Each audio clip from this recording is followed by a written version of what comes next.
Okay, in this next video, we're going to talk about applying to the CSU, as well as how much it costs and the importance of taking tours.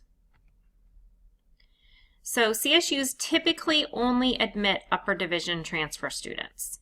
There are a few campuses, including Sonoma State, that will take lower division transfer students. But when you're a lower division transfer student, meaning you do not have 60 transferable units, you have to have qualified out of high school. And so that means you have to have had an SAT or ACT scores. And a lot of students who are at the community college chose not to take the SAT or ACT because they knew they were going the community college route. So it's something that you have to look into really closely. If you're a fall transfer student, you apply almost 1 year prior to going. So you apply between October 1st and November 30th. The CSU has been talking about opening the application sooner, but it has not happened yet. We'll see what goes on this next fall. Spring transfers, if they're accepting, so it varies from year to year who is open for a spring transfer semester. What they do is they admit all their fall students. They wait to hear back to see who is coming, what numbers they're at, if they've met their targets, or if they have room for more transfer students. So that we typically find out in July who's open and who's closed. There are a lot of the impacted campuses like Cal Poly San Luis and San Diego State that are never open for spring transfers. So if those schools are on your list, you need to remember that they're only going to be open for fall transfer students. So spring transfers apply between August 1st and August 31st.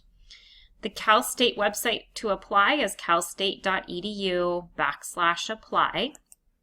So let me show you what that looks like. So you come here, you can select your term to apply for, and what I want to show you is this link here. So see application dates and deadlines. You click on that.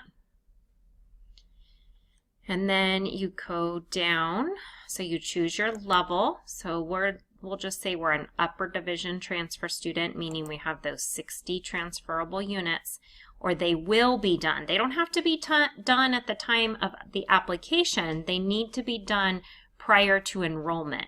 So for a spring term, they have to be done by the end of December, okay, by the end of the fall semester.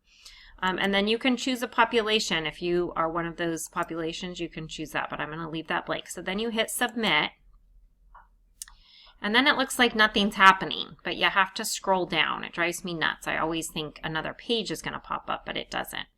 So the only campuses who are saying they're open at this point is Monterey Bay, San Bernardino, and San Marcos. I know Sonoma State is going to be open, but they have not posted that yet. So then you can see notice, like for Monterey Bay, to see what they say. So they're saying this is part of their extension program. Their Bachelor's of Science in Computer Science online program is open. So my guess is they just haven't listed every other major yet. So in July, you can come back and see what they have to say. So San Bernardino has said, but this is saying the deadline is July of 2019. I would have to look into this more if you were interested in that campus, or I would call admissions to find out. San Marcos is probably, I don't know, these are, oh, this is through their extension program. So again, not their regular admissions process. Okay, so you'd want to go to the campus's website or just wait until July and come back in here and see what you can find. Okay, all right.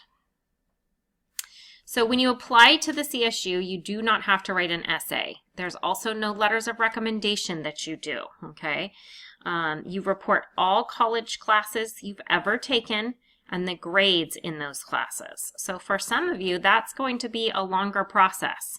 And so you want to make sure that you're starting the application early.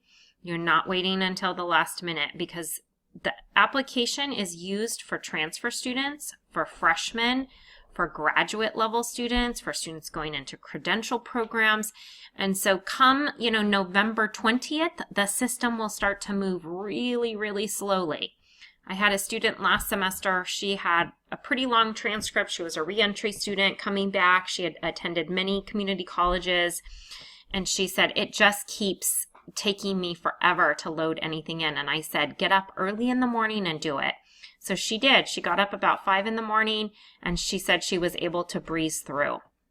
So it takes time to put all that information in. And I'll be going over the specifics more in a few weeks when we look at the actual applications to the various systems.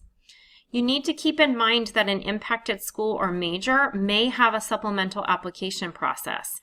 And sometimes they don't tell you this. This is something you have to go and research. So in the lecture for this week, I also provide information on impacted majors and campuses and how to research that. And so you need to look at that and see, is my major impacted? And is there a supplemental application? If you can't find it online, call the department and ask them. A good example is criminal justice at Sac State. They require students to do a supplemental, but students have to log back into their system to know that that is a requirement. Okay, so just keep that in mind. So the cost of attending a CSU, they report that if a student is living at home, it's between $18,000 and $20,000. The student is living on or off campus, it's between $25,000 and $30,000. The tuition fee is $5,742 per academic year for students who are enrolled in more than 6 units. So keep that in mind. If you're able to take, 15 units instead of 12, it's going to help you to move a lot faster. If you're able to, be in 18 units, it's going to allow you to move a little bit faster, and you're paying the same tuition fee. So that's the base fee, and then campuses can add to that. Like, for example, a lot of campuses have recently done real fancy rec facilities, and so then the students voted to have a fee added on.